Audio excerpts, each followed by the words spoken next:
Maluku tak terdampak PHK massal, Disnaker Trans sebut bukan daerah industri.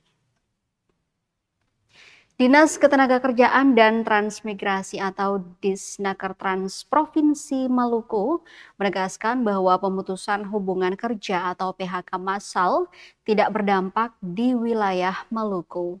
Berdasarkan data Disnaker Trans, sebagian besar kasus PHK terjadi pada sektor pengguna jasa dan outsourcing. Sepanjang tahun 2026, tercatat ada 36 perusahaan yang melakukan PHK dengan jumlah tenaga kerja terdampak sebanyak 74 orang. Mediator Hubungan Industrial Disnaker Trans Maluku, Lewana Suatrat, mengatakan PHK di Maluku umumnya dipengaruhi faktor internal, baik dari sisi perusahaan maupun pekerja. Beberapa penyebab diantaranya pelanggaran peraturan perusahaan, kasus pelecehan, hingga perselingkuhan yang berujung pada tindakan indisipliner. Sementara itu, terkait isu PHK massal yang terjadi di sejumlah wilayah Indonesia, Lewana menilai hal tersebut dipicu oleh dampak krisis ekonomi global. Namun, kondisi tersebut tidak terlalu berpengaruh di Maluku karena bukan merupakan daerah industri.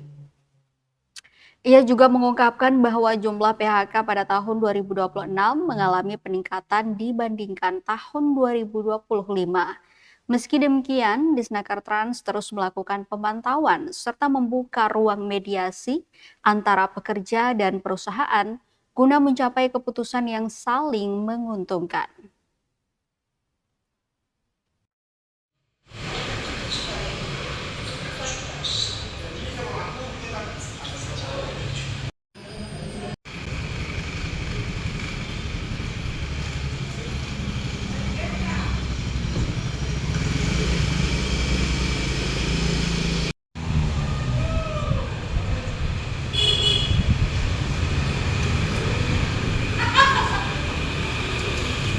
Aduh, hancur nih.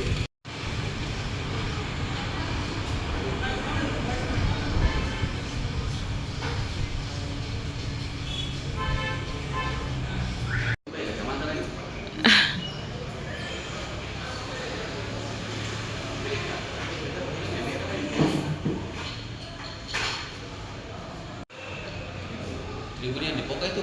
Iya, Pak.